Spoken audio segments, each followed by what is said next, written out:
All right. Good morning. Good morning. It is 6:32. It is February 22nd. It is Thursday. It is post Nvidia. What a move, huh?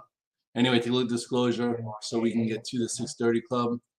Good morning, everyone. My name is Scott Redler. I'm the Chief Strategic Officer of T3Live.com. Welcome to today's 6:30 club. Hopefully, everyone's feeling well. I did that right. I sent the disclosure. I'm sweating out in the sauna. I don't need distracted anymore. It's hot in here. Hope everyone's feeling well. Here we are, guys. You know, some people are crying. Oh my God, I should have more Nvidia. I should have more semis. I should have Qs. Oh my God, I'm too overhedged. I'm this, I'm that. You know, I'll be honest. The TV right there. I have a TV in my office. That thing does not go on until over 9 o'clock. If I had $1 for everyone who was cautiously optimistic, who said it's time for the market to roll over, or you know, February is going to be, you know, the seasonality, it's like kind of crazy. Anyway, I'm not going to get into that. I'm going to try and roll the shoulders back and get into what we're doing here. And, you know, hopefully, if you're in, you know, obviously you're on the Alpha team or with Brother All Access, you know, where you're watching this, you know, you're tactically trying to be involved in situations that, you know, you have your defined risk, so this way you can make money. Because that's what we try and do here. We try and make a living, right? On February 22nd, you need to make sure your month is adding up so you can get a paycheck. On February 22nd, you need to make sure you're approaching the market in a way that you have your risk defined, where maybe you're getting paid quarterly. Or, you know what, some of you guys are watching Red Dog and like, hey, you know, I don't watch you because I'm tactically trading to make money for a living. I just want to find the strongest stocks that are above the 821 day that I could use a pro gap earnings play with. You know, so maybe you know, maybe you guys should click in the link for my pro earnings gap, because we'll have a few of them today. Here are the comments. Let's see. What up, guys? You did good morning. Let me say good morning to my dog. I like to say good morning. I'm so happy to have this new platform where it's not the best in the world, but now I can talk to my boy Ryan from North Dakota, the Tampa trader who is maxing out his call spread. That's great. What up, Blair? How you doing? You were funny yesterday. He's like, Fancy Nancy's going all in on her Nvidia. She's not hedged or putting on call spreads. She's just long. Anyway, it is what it is. What up, Option Wrap? My opinion on Sohn. Okay, that's, you know, one of those small little AI names that's probably up with everything else. What up, Tab? What up, Dallas? Good morning. Good morning. Mr. K. What up, Jake? Biofarmer. First ice tub. You did your first ice tub today? That's cool. I did it today. Today was cold. Anytime the top of my ice barrel is frozen, I got to take the hammer and chisel just to get the top off. You know, I'm going with the first round. And today was the day I went in the ice barrel, and I was steaming. I was going to do a video, but I was running late. Anyway, I wanted to get here and go over a few things. So let's just go. Let's start getting into some few things first. All right. So here we are. Let's go back. Let's go to the chart. So here's the chart of the SPYs. You know, I look at it now and it's pretty funny, right? You take a look at the SPYs. You have your 503.50 top. Here is your bottom. This was the CPI that market didn't care about. Market hasn't cared about a lot of things, but anyway. So what happened yesterday? All we did yesterday is a little red dog reversal. We went below a prior low, which was 494.45, came back above it, a higher low to here, and looked pretty constructive. You know, again, holding the 21-day moving average, which would have been above. So if you would have drowned out the noise and wasn't so worried about the biggest event in the world history and Nvidia's numbers, you would have said, hey, let me maybe put on a little bit more risk here, because from 503 down, the oscillator went from plus 40 to actually minus 10. And let's see what's acting best. Anyway, at this point now, the SPYs are up 504. So my biggest loser this morning is going to be that I'm short some 501 calls. Actually, Rivian, I have some calls on, and that's not going to work either. But it's fine. Risk was defined. Risk wasn't defined actually in the SPYs, but in the what's it called? In the Rivian it was. So we'll get to that. But anyway, 504, just like that, above 503.50. So everybody for 2 weeks in every site around the world trying to be the smartest guys out there to call a top or be so, you know, bearish. You know, we're now above the highs, and who knows? And you know, anyway, I'm not going to get into it. It's just frustrating. You know, and then yesterday on TV all day long, everyone's talking about, you know, well, this and that. No one's giving a plan. Okay, add some damn value out there. Give a plan, give a way to be involved that's systematic. My plan wasn't the best. I thought hopefully it will work out and make money. It's not going to be a grand slam home run, but at least it was defined and gave ways to get involved. So here's a SPY. SPYs are opening up above 503.50. We'll see if it holds it. The Qs, just like that. Yes, here is a red dog reversal top. This gave you some clues to maybe cheat a little bit short coming into on Monday, but then all of a sudden yesterday at the end of the day, what'd you have here? You know, a little red dog reversal where it went below a prior low, came back above, and now we'll see what happens, you know, into this up open. The Qs are probably up a lot also. The Qs are up 9. Holy cow. Jesus, right above this 434. Anyway, you know, it is what it is. You got to figure out how to approach and how to make money. So Nvidia, let's get to Nvidia. So yesterday, you know, I went over Nvidia. I said this is, you know, if you're trading after hours, there's a few spots. One was 725. I actually went after the knee-jerk reaction, went to 725 first. I actually remember these things in my head. If you trade after hours, if you're a real trader and you were sitting here at your desk, you probably know exactly what I'm going to give you the role play. From my head, last night sitting here, first move was to 725 to 726 after being a little negative. Then it went from 726 back down to 711. Held there for a little while. Then it took out 725, 726, so you could have made some quick short active money short there. Then it took out 725, and where did it go? Went right to 742, 746. Then what did it do? It backed down to 725, 721. Then it looked like it was going to break 720, and it didn't. And then by the time I left, it was like 7:35. I had to go to a basketball dinner. My son's playing in states today. He's a freshman playing varsity against Summit if you want to come to Milburn High School. And then last night it took out 746, which was the pivot. So if you were trading after hours, boom. And now Nvidia is what is it? It's at 772. So congratulations. You know, I told you guys here yesterday, if you wanted to do something where you didn't have to pick a direction, you should be buying the 740 by 775s or something like that call spread. And then also a put spread, but one would by far cover the other. You know, I have a 750 by 795 call spread. So right here, this, you know, it's not going to be a home run, and we have a lot of time. So some people like Red Dog, how are you going to manage this call spread? What I might do is I'll see what the premium is at the open, and then I might sell like the 810s for Friday, which might be like $3. So this way, if it gets to 795, I make 45 points or 40, or and then 35 points on the call spread, which is nice, 35 net points. And then if it does get to 805 or 810, you know, then I'll have to worry about I can get long Nvidia after the open once I have a pro earnings gap to trade against. Because a lot of people are like, oh, it's priced in now. It's going to be the Nvidia top. We're going to open up at 772. And it's just going to fade all afternoon, and the market's going to put its top in, and then I'll finally be right as a bear, and I've been a bear for 14 months. That's on me. I'm just saying what the bears are saying. That's what their hope is. We don't know. But again, there's a link to an ebook, you know, here talking about pro earnings gaps. And some of these mega cap tech names still protected their pro earnings gap. So let's get to it, first of all. So what protected it? Amazon, right? Amazon still protecting the pro earnings gap. And guess what? Jeff is finally done. Jeff is done selling. So between that, being added to the Dow, I think Amazon is still a decent long. I am still long Amazon. And let's see if it can work its way back and hold above maybe 171 and 175.39. That'd be nice. That's pretty good. And this is the pro earnings gap that you could have been in, you know, defined risk against. Meta also not so bad, right? Meta held its pro earnings gap. This was 453 going sideways. What hasn't been the best trade, but you know, the last week or so, there's been a little risk off and it held in pretty well. Nice, you know, little triangle here where it's probably gapping up, and we'll see if we get a gap up, you know, gap and go that holds. Guess what? Guess which one for you guys, you know, who are in the comments right now. First, I love it. First ice tub, baby. By the way, I'm not an influencer for ice tubs or saunas. Everyone's asking me, you know, what sauna do I have? What ice barrel? There's so many out there. You got to pick out what you want for you. And because I'm not here to like all of a sudden I did one of my best friends bought a sauna, and you know, saunas, you know, tend to have some problems at times, and they had a few problems. The customer service wasn't great, and all of a sudden, you know, I'm getting, you know, slack for giving out a sauna brand. Anyway, But that was just a funny story. Mitch, if you're listening, I apologize again. It wasn't my fault. I've had my sauna for 5 years. Just like you go to any gym. When I used to go to a gym before the pandemic, you'd go into the gym and the sauna was always out of order because there's so much stuff that goes on with saunas. So if you have a personal sauna in your house, something goes wrong here and there.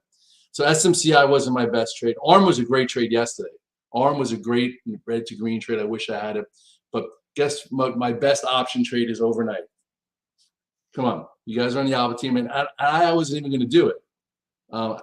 Anyone? It's not the kiss of death. You sound like you're watching CNBC too much.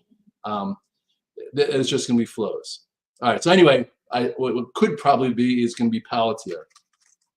Palantir also had a nice big pro earnings gap.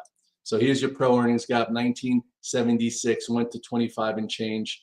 And I'm like, this could be a Goldman Sachs will be good, hopefully. It's not going to be where the action is for the banks, but Palantir.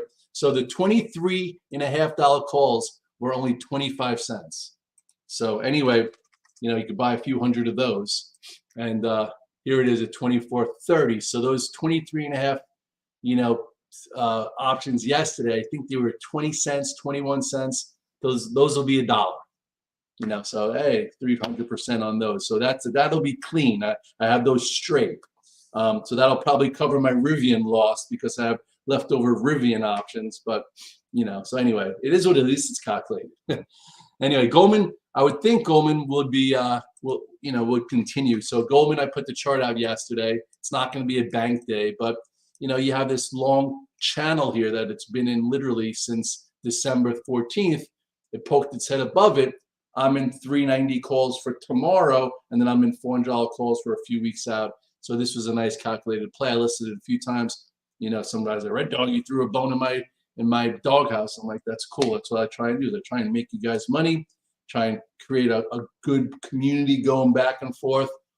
Calculated, right? I'm here every day. Every day at 6:30 in the morning, you could find me Monday through Thursday, and then I do something on a Friday. There are people out there that might be a wet noodle at times, or do this or do that. That I've done 1 or 2 videos in 2 weeks. Come on, if you're doing this as a job for a living, you have to be here every single day, and you have to have multiple plans in your head. Otherwise, you can have a day or two of luck, but you're not going to sustain a career. We're here to sustain a career and to build wealth long term. But anyway, ARM looks good. Yeah, you want to talk ARM? ARM yesterday was stronger than everything. Okay, now we'll see, does ARM get above and stay above 137.50? ARM right now is up 11. Okay, they did cross a big block, so maybe that's why it was leaning on it. And we'll see what happens there with ARM. So again, but just back to Nvidia real quickly. The question is, there will be people that try and fade the opening move. Okay, like just say Nvidia goes to 775, comes into 770. Like, I'm going to short versus 775. Okay, because who knows? Maybe it does correct a little bit, or maybe they do try and sell it. But then if it gets above 775, you better cover that, because who knows? You can go to 780, 790. You could do that, or just say it pulls back to 760, and then the market comes in and stops going down and goes to 765. You buy versus 760, and then maybe you have it versus a gap pivot, and then it closes better later. So that's the way to approach this. And then obviously, if you watch this, you got to watch ARM, you got to watch SMCI, the whole group. Anyway, so SMCI is up a hunch. So anyway, these things are moving. There's action. There is stuff out there. Lilly, yeah. Lilly looked like it had a little bit of actually not so bad. Lilly was a power play for us. Had a bearish engulfing candle, kind of like some of the other semis, but it did put a bottom, not a bottom tail, actually made a low and came off of it. Didn't quite get to 710 where I thought it can get to. So, now it's probably up with the futures. It's probably not where the action is, but Lilly, I would say Lilly's up 8. Oh, wow, it's up 14. This is this is trading like an AI semi stock, and it's been, pretty cool. But the time to have been long it is right here. So if you were really worried about Lilly after this day, I would trim some into this up open, for Lilly.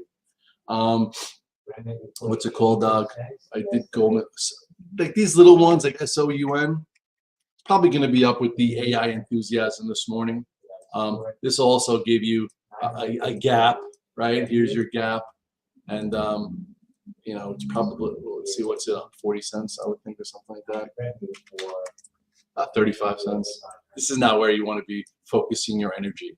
Okay, maybe if you have 15 names on it, 10 or 12 names, you have something like this on, but this is not where you want to be focusing your energy. Someone asked me, MDB. MDB got hit, you know, with the rest of the group. It's probably bouncing today a little bit, just with, you know, with a little bit of risk. Just funny. It's just kind of crazy how fast things happen. Like, look at this red dog reversal here. I was long a lot of MDB, you know, for this breakout, and thank goodness I took my trade, and I haven't really looked at it since. You know, so at this point, 1, 2, 3, 4 down days, I'll probably be up a little bit, you know, choppy. MSOS, you know, I haven't really been focusing on that at all lately. You know, I had a lot of it coming into the year for the January effect. I was long, you know, calls, stock around 750. I sold a lot of it into this move, and then once it broke the 8-day, I kind of got out of the stock, and I haven't bought back more options. This has not been where the place is either. It's a, you know, waiting for friggin' the DEA, waiting for this, waiting for that. Well, you know, a lot of other things are moving better. So this could be something on the side, but nothing you should be overly focused on. What's it called? Someone asked me about ONON. OnCloud actually held in very well. You know, OnCloud we started buying at 28-ish. I bought the $30 calls for $1.25, and then into this move, I did tweet say I'm selling over a third, and then above 33, I got down to a third of it, and the options were as high as 4. And that wasn't even an earnings play. Earnings aren't coming out till you know, March 12th-ish. So is it March 12th? Yeah. Actually, I think they just came in closer. But anyway, great trade. You know, some guys bought a little bit of a dip here. Now we'll see if that continues. Tesla, to be honest, Tesla's, you know, not great. The whole EV, you know, sector is just a trade. What's just a trade? It means you need to take your trade when you have it and look for only setups that make a lot of sense.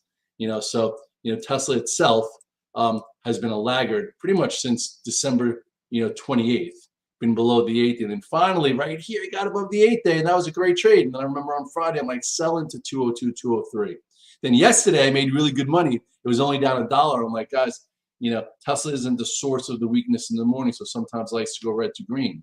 It went red to green, went up 4, and then just fizzled. There was no like rhyme or reason how to trade it the rest of the day. So anyway, this is yesterday's move. This is this. It's probably up with the futures. I would think that Tesla might be like a fade. Like if something was going to come in, it's only up 2, which actually doesn't even make sense. I would not, you know, it's just not special right now. Tesla needs time. The whole EV sector needs time. But anyway, it's only opening. It's not even above yesterday's high. So Tesla's not even above yesterday's high when the SPYs are at all-time highs. The Qs are up 8 or 9. You know, so it's just like, it shouldn't be your focus. There are times that Tesla's a good sell. Yesterday, Tesla was like my easiest day trade. I made, you know, people made thousands of dollars in the first few minutes because it went from red to green, gave you a push, showed relative strength. But then for the rest of the day, it made no sense. So sometimes it's a leader, but Tesla is not leading right now. And Apple's not leading either. People are like, what about Apple? Well, Apple held by a thread again. This 180 level held the 200-day. You know, Apple has not led. It came out with some kind of sports news yesterday. Showed a little relative strength yesterday. So if you're long some Apple overnight, congratulations. I would trim some and be whatever. PNW is probably up a little bit. It's what I call the doghouse in rebuild mode for a while. If you want to talk about pro earnings gaps, this is the one to the downside now. And you want to see a hole in a chart? Well, there is a hole in the chart here, you know, and didn't even hold the 200-day. Yes, I talked about maybe it could hold the 200-day. Well, it didn't. This 267 meant nothing, and this 280 meant nothing, and now this means nothing. So here's you know, the big hole in the chart that's going to take a long time to repair. And I guess now you can go like this, and this low here is what, 260. So you know, I guess we'll see. When does it maybe try and fill a portion of this gap? This, you know, but if it doesn't even come close to coming in this gap and goes sideways, chances are it's going lower. What's it doing this morning? It's up 8. So It's up with the futures, just, so 270-ish. What was the high here yesterday? This is 275.98, so just say 276. So anyway, so you'll see, does this give you a trade into this gap? Because it was definitely in a big time selling mood yesterday, and the market was in a selling mood. Would I be buying this up 8 today? Probably not. I probably wouldn't even look at this for a little while. Just let it be in the penalty box, let it rebuild. And if some people are like, well, now it's a good investment, from 380 down to here. Probably over time, this should be a leader that if you really look into what they said yesterday, they're changing their product suite. So when you trade your product suite, sometimes your sales suffer. So if you want to buy it long term, just probably not making a living doing it. Thanks for all you do. I appreciate that. It's 6:53, so that's probably I gotta get going here. XBI. I am still in a very big call spread for XBI. It's probably not where the action is going to be. The buyer's probably not, but held in there very well. So at some point, I think this XBI gets above 94, and in a little bit of a better market. I do think this weekly, pattern could work out to 105. That would be a good spot to get to. So that's a big trade that I have on right now. Goldman's, look at this up here. Actually, Goldman's a pretty big trade. This is a weekly. I have a pretty big size on, and Goldman, 2 different option strategies. It's probably not where the action is, but it's going to be up today. And then we'll see today in Nvidia, what the story is. Okay, here's this chart again.